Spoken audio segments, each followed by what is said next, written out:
G'day. Let's have a yarn about the Ship of Theseus, a ripper thought experiment that really gets you thinking about identity and continuity.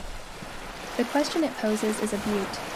If a ship has all its parts replaced, bit by bit, until none of the original parts remain, is it still the same ship?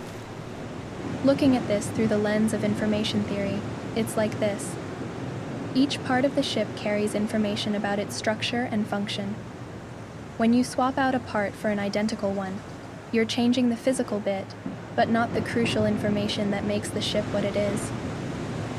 So, as long as the new parts fit the bill and do the same job, the ship's identity, in terms of its informational structure, stays dinky-dee.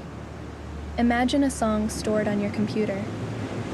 If the bits and bytes that make up the song are moved around or copied elsewhere, the song itself doesn't change, as long as the sequence of information remains the same.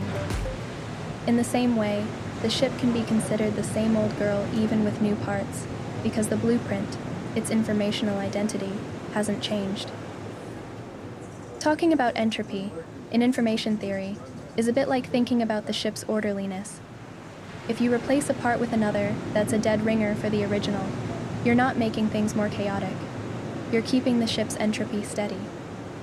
So, the ship's identity is preserved because its essential information remains intact. In practical terms, it's like saying the ship's still the same old faithful, because its design and structure, the informational guts of it, are kept the same.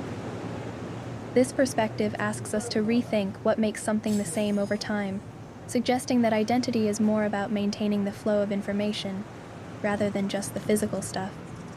So, the Ship of Theseus, seen through information theory, is still the same ship as long as its informational structure and integrity are preserved through all the swaps and changes. It's a real eye-opener, isn't it?